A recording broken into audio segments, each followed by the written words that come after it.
നമസ്കാരം, press line ന്യൂസിലേക്ക് സ്വാഗതം. കേരളത്തിലെ ലോക്സഭാ തെരഞ്ഞെടുപ്പിൽ ഏറ്റവും വാശിയേറിയ മത്സരവും പ്രചരണവും നടക്കുന്നത് വടകരയിലാണ്.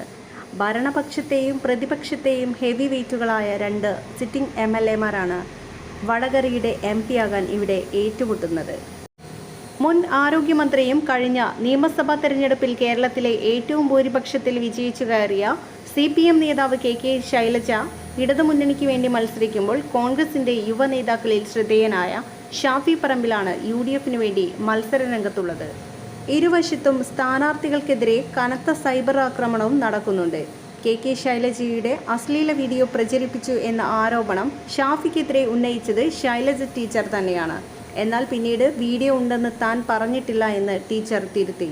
ഇല്ലാത്ത വീഡിയോയുടെ പേര് പറഞ്ഞ് തൻ്റെ ഉമ്മയെപ്പോലും വിഷയത്തിലേക്ക് വലിച്ചിഴച്ച ടീച്ചറുടെ നിലപാടിനോട് വൈകാരികമായി പ്രതികരിച്ച ഷാഫി 24 മണിക്കൂറിനകം മാപ്പ് പറഞ്ഞില്ലെങ്കിൽ നിയമ നടപടി സ്വീകരിക്കുമെന്ന് ചൂണ്ടിക്കാട്ടി വക്കീൽ നോട്ടീസും ടീച്ചർക്കെതിരെ അയച്ചിട്ടുണ്ട്. വടകരയിലെ പോരാട്ടത്തിൻ്റെ തീവ്രത ജനങ്ങൾക്കുമുണ്ട് എന്നത് വ്യക്തമാക്കുന്ന ഒരു വീഡിയോ ദൃശ്യമാണ് ഇപ്പോൾ ശ്രദ്ധ നേടുന്നത്. പ്രവാസി സമൂഹത്തിൻ്റെ സാന്നിധ്യം ധാരാളമായി വടകരയിലുണ്ട്. ഇവരിൽ പലരും വോട്ട് രേഖപ്പെടുത്താനായി നാട്ടിലേക്ക് എത്തുന്നുണ്ട്. ഇത്തരത്തിൽ ഷാഫിയെ അനുകൂലിച്ച് വോട്ട് രേഖപ്പെടുത്താൻ എത്തുന്ന പ്രവാസികളുടെ വീഡിയോ ആണിത്.